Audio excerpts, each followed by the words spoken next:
Welcome to Jai Hind academy. ఈరోజు current అఫైర్స్లో మొదటి అంశం global maritime India summit 2023. Global maritime India summit 2023ని నిన్న మోడీ గారు వర్చువల్గా ప్రారంభించారు.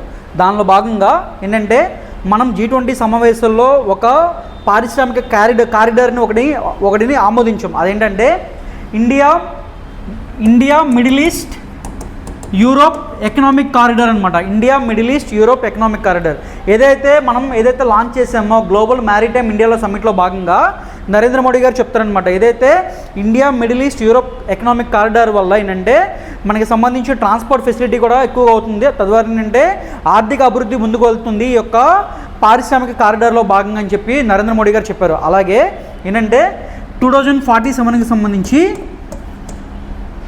అమృత్ తల్కా విజన్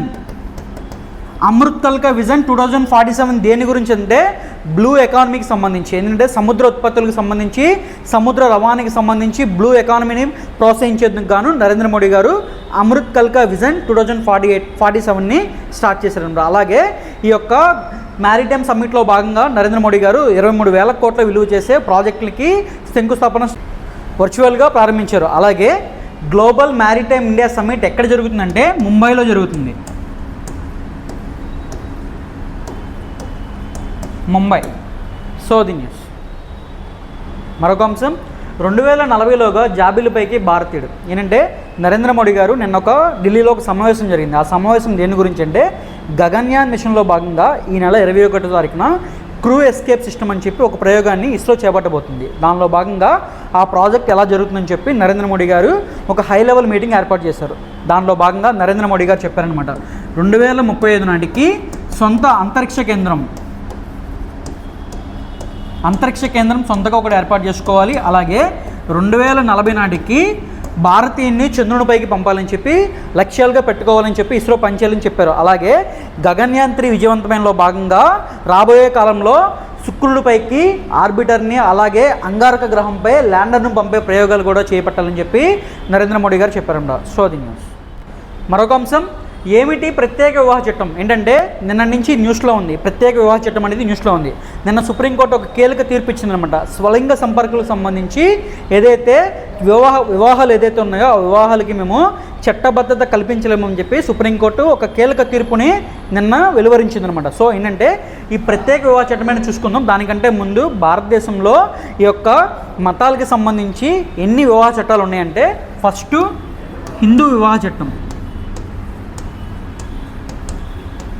1955. నెక్స్ట్ ముస్లిం వివాహ చట్టం 1954. ప్రత్యేక వివాహ చట్టం 1954. ఏదైతే ఈ యొక్క కులాలకి సంబంధించి మతాలకి సంబంధించి మేము కులాంతర వివాహాలు చేసుకోవాలని ఈ మతాలతో సంబంధం లేకుండా మరొక వివాహ చట్టమే ప్రత్యేక వివాహ చట్టం 1954. ఏంటంటే దీన్ని అంతకుముందు బ్రిటిష్ వాళ్ళు ఉండడానికి తీసుకొచ్చారు. 1954లో దీన్ని ఆమోదించారనమాట. ఈ ప్రత్యేక వివాహ చట్టం కిందనే ఈ యొక్క స్వలింగ సంపర్కులు ఎవరైతే ఉన్నారో మాకు హక్కులు కల్పించండి, మాకు చట్టబద్ధత కల్పించండి అని చెప్పారు. అలాగే సుప్రీంకోర్టు 3:2 ఏంటంటే దత్తత తీసుకునే విషయంలో 3:2 తరపున ఏంటంటే ఇద్దరేమో దత్తత తీసుకోవచ్చు అని చెప్పారు, ముగ్గురేమో దత్తత తీసుకోకూడదని చెప్పారనమాట. 3:2 చొప్పున సుప్రీంకోర్టు సంబంధించిన జడ్జీలు మొత్తం 5 మంది జడ్జీలలో ఎవరైతే జస్టిస్ చంద్రచూడ్ అధ్యక్షత ఈ యొక్క తీర్పు వచ్చిందనమాట. ఏంటంటే దీనికి సంబంధించి మొత్తానికి పార్లమెంటే ఈ యొక్క వివాహ సంబంధించి చట్టాలు చేయాలని చెప్పి నిర్ణయించిందనమాట. So the news. మరొక అంశం నిన్న రాష్ట్రపతి ద్రౌపది ముర్ము గారు అవార్డులు ప్రకటించారన్నమాట. జాతీయ అవార్డులు అలాగే దాదాసాహెబ్ అవార్డుని ప్రకటించారనమాట. దానికి సంబంధించి ఎవరేంటంటే దాదాసాహెబ్ ఫాల్కే సంబంధించి వహీద్ రెహమాన్ గారికి అందించారనమాట. అలాగే జాతీయ ఉత్తమ నటుడికి సంబంధించి అల్లు అర్జున్కి నేను అవార్డు బహుకరించారు. అలాగే ఉత్తమ నటికి సంబంధించి కృతి సనన్, అలాగే అలియా భట్, అలాగే రాజమౌళికి, కీరవాణికి సంబంధించి చంద్రబోస్కి అవార్డు ఇవ్వడం జరిగింది. అలాగే బెస్ట్ ఫీచర్ ఫిల్మ్ సంబంధించి నంబి నారాయణ సంబంధించి రాకెట్రీకి ఈ యొక్క విభాగంలో నిన్న అవార్డులు అందజేయడం జరిగిందనమాట. So the news. మరొక అంశం భారతదేశానికి సంబంధించి జీడిపి గ్రోత్ రేట్ని Federation of Indian Chamber of Commerce and ఇండస్ట్రీకి సంబంధించి ఒక గ్రోత్ రేట్ ఇచ్చిందనమాట 2023కి 24కి సంబంధించి 6.3%గా గ్రోత్ రేట్ ఉంటుందని చెప్పి ఫిక్కీ ఇచ్చిందనమాట. సో ఇలాగా ఆర్బీఐ అలాగే ఫిక్కీ అలాగే ఐఎంఎఫ్ ఇలాంటి సంస్థలు ఇస్తూ ఉంటే సో దానిలో భాగంగా FICCI federation of Indian chambers of Commerce and ఇండస్ట్రీకి సంబంధించి 6.3 ఇచ్చిందనమాట భారతదేశం సంబంధించి జీడిపి గ్రోత్ రేట్. మరొక అంశం, మేయర్లకు సరైన అధికారాలు లేవు, కార్పొరేటర్లకి నామమాత్ర పాత్రే, 39% రాజధానులకు మాస్టర్ ప్లాన్లు లేవని చెప్పి జనాగ్రహ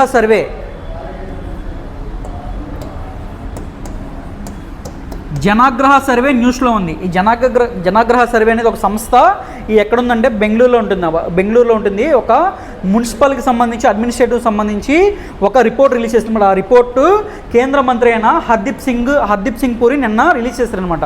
ఆ రిపోర్ట్లో చెప్పారనమాట ఏంటంటే 39% రాజధానులకి మాస్టర్ ప్లాన్లే లేదు, అలాగే మేయర్లకి సరైన అధికారాలు లేవు. ఏంటంటే దాదాపు భారతదేశం చూసుకుంటే కనుక గత 5 ఏళ్లలో కేవలం 17% మాత్రమే మేయర్లకి పూర్తి అధికారం అంటే 5 సంవత్సరాల అధికారం ఉందని చెప్పారు. దీనివల్ల ఏంటంటే తద్వారా అభివృద్ధి కార్యక్రమాలు వాళ్ళు చేపట్టలేకపోతున్నారని చెప్పారు. అలాగే పరిపాలన వికేంద్రీకరణ ఏంటంటే అధికార వికేంద్రీకరణ జరగడం వల్ల మేయర్లకు కార్పొరేటర్లకు సాధికారత ఉండట్లేదని చెప్పి తన రిపోర్ట్లో చెప్పిందనమాట. ఇటీవల కాలంలో మేయర్లకు సంబంధించి ఏదైతే మున్సిపల్ అడ్మినిస్ట్రేటివ్ సంబంధించి ఒక నివేదిక ఎవరు రిలీజ్ చేశారంటే జనగ్రహ, దానికి సంబంధించి మరొక అంశం, పగటి కాంతితో టైప్ 2 మధుమేహానికి చికిత్స. సహజ సిద్ధమైన పగటి వెలుగులో ఎక్కువసేపు గడపడం వల్ల టైప్ 2 మధుమేహానికి చికిత్స చేయవచ్చు అని చెప్పి నెదర్లాండ్ శాస్త్రవేత్తల పరిశోధనలో వెల్లడైందనమాట. ఏంటంటే పగటిపూట కానీ సంబంధించి ఆ వెలుగులో కానీ ఉంటే కనుక టైప్ 2 మధుమేహానికి చికిత్స చేయవచ్చు అని చెప్పి నెదర్లాండ్ సంబంధించి ప్రొఫెసర్ చెప్పారు. ఈ నేపథ్యంలో ఏమైందంటే ఒక పరిశోధన చేశారనమాట. ఆ పరిశోధన ఏంటంటే టైప్ 2 మధుమేహం ఉన్నవారిని నిర్దిష్ట సమయం పాటు సహజ సిద్ధమైన కాంతిలో ఉంచారు. ఆ సమయంలో వారికి జీవక్రియ సంబంధించి పలు పరీక్షలు నిర్వహించారు. కృత్రిమ కాంతితో పోలిస్తే సహజ సిద్ధమైన వెలుగుల్లో ఉన్నప్పుడే వారిలో గ్లూకోజ్ స్థాయి ఎక్కువసేపు సాధారణ స్థాయిలో ఉన్నట్లు చెప్పారనమాట.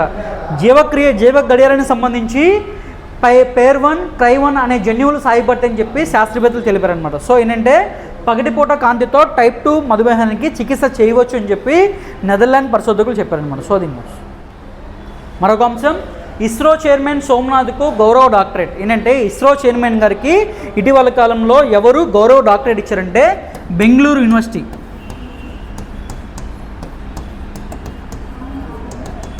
సో ఈ అవార్డుని వర్చువల్గా అందుకున్నారన్నమాట. ఏంటంటే చంద్రయాన్-3 అలాగే ఆదిత్య L1 మిషన్లో ఎవరైతే పాల్గొన్నారో ఆ బృందంలో సభ్యులకి ఈ యొక్క గౌరవ డాక్టరేట్ని అంకితం ఇచ్చారనమాట. సో దీని మరొక అంశం, మామిడిలో మనమే ఘనం. ఏంటంటే ఆంధ్రప్రదేశ్కి సంబంధించి దేశంలో మామిడి ఉత్పత్తిలో సంబంధించి ఆంధ్రప్రదేశ్ ఫస్ట్ ప్లేస్లో ఉందన్నమాట. ఏంటంటే ఒక హెక్టార్కి 12 టన్నుల మామిడి ఉత్పత్తి అవుతుంది. ఇది దేశం కంటే ఎక్కువ అనమాట. దేశంలో యావరేజ్ తీసుకుంటే కనుక 9.6 ఉంటే ఆంధ్రప్రదేశ్లో 12 టన్నులు ఉందని చెప్తున్నమాట. అలాగే సెకండ్ ప్లేస్ ఒరిస్సా ఉంది. ఒరిస్సాలో 4 నుంచి 6.3% అంటే 4 నుంచి 6.3 టన్నుల మామిడి ఉత్పత్తి అవుతుంది ఒక టన్నుకి. ఏంటంటే ఇంటర్నేషనల్ లేబర్ ఆర్గనైజేషన్ అలాగే కొరియా ఇంటర్నేషనల్ కోఆపరేషన్ ఏజెన్సీ అని చెప్పి ఒక నివేదిక ఇచ్చిందనమాట. దీంతో కలిపి ఏంటంటే ఆ నివేదిక మామిడి ప్రాసెసింగ్ యూనిట్లు పెట్టడం వల్ల ఉపాధి అవకాశాలు పెరుగుతుంది అని చెప్పి తన నివేదికలో చెప్పిందనమాట. ఏంటంటే అల్టిమేట్గా దేశంలో ముందంజలో రాష్ట్రం ఏపీలో హెక్టార్కి 12 టన్నుల ఉత్పత్తి, జాతీయ సగటు 9.6 టన్నులు. మామిడి ప్రాసెసింగ్ యూనిట్ల ద్వారా రైతులకు మేలు, నిరుద్యోగ ఉపాధి అంతర్జాతీయ కార్మిక సంస్థ అధ్యయనంలో వెల్లడి. సో ఏంటంటే భారతదేశంలో మామిడి ఉత్పత్తిలో ఫస్ట్ ప్లేస్ ఆంధ్రప్రదేశ్ అని చెప్పాలి. సో ది న్యూస్ ఇవి ఇప్పటివరకు ఉన్న కరెంట్ అఫైర్స్ అనేవి ప్రతిరోజు సాయంత్రం 7 గంటలకెల్లా జై హింద్ అకాడమీ యూట్యూబ్ ఛానల్లో అందుబాటులోకి ఉంటాయి. So please like, share and subscribe Jai Hind academy YouTube channel. Thank you.